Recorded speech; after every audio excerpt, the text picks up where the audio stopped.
Hi, my name's Lizanne D'Souza, and I'm from India, but I've been based in Dubai.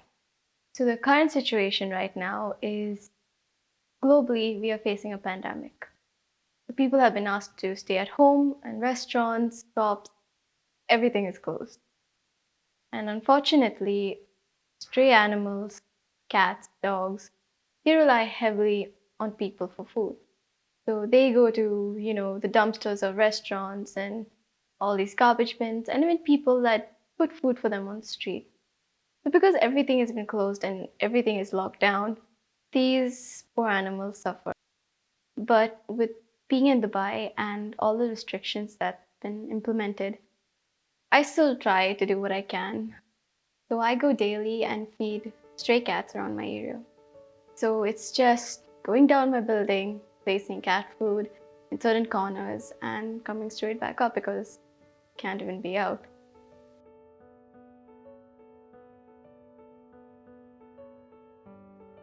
So my biggest inspiration comes from my 7-year-old golden retriever, Riley. I got him when I was around 13 years old, and since then, he's been my best friend. Riley has a vision condition called nystagmus, where he can't focus on certain objects and he has uncontrollable movement of his eyes. He's had this condition since he was young. It's been difficult for him and it's been difficult for us as well. I remember when we had just gotten Riley and we had picked him up. I remember the guy who gave us Riley, he had said that here's the puppy, you take him to the vet, and if he has any kind of problem, you can return him and I'll give you another dog. So we took him to the vet that evening, and the vet over there said that he has his condition, and she explained it all. And she had suggested as well that you return the dog and you get another one. And I remember thinking to myself, how do you give someone away just like that? You look into their eyes and they look back at you, and there's so much of love. How do you return that? When you get a dog or a cat or any kind of pet, you commit to them. You promise them that you'll always stick by their side in whatever. So how do you return? How do you return that?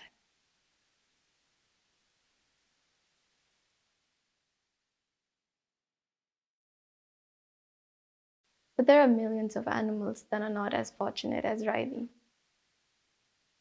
that don't have someone who's there for them and who'll stick by them. So that's the reason why I do what I do. Even if it's just giving them attention for a few minutes. I remember the first time I had gone down to feed the cat, and there were no people on the street, there were no cats, there was no one, there was no life on the street. It looked like a ghost town. And I just thought to myself, hey, I've come down to do something, let me do it. So I kept food in certain corners of the street and I left. So the next morning I had gone down and there were 5, 6 cats sitting underneath cars nearby.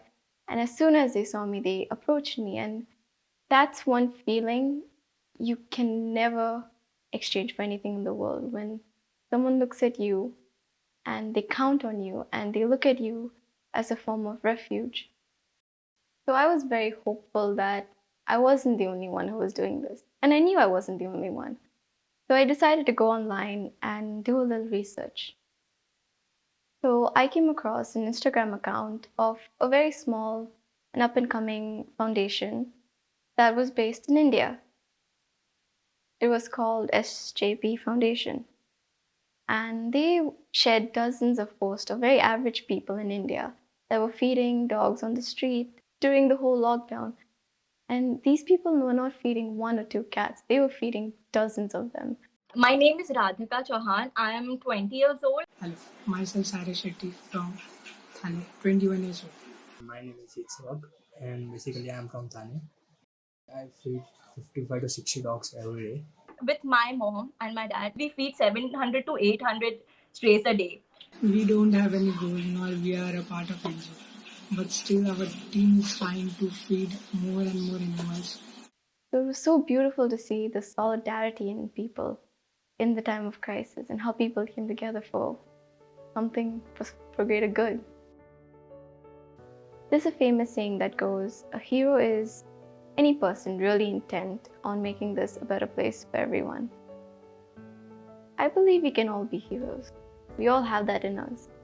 We don't have to wear mask or cape or ridiculous costumes to feel extraordinary. I think we all have that in us.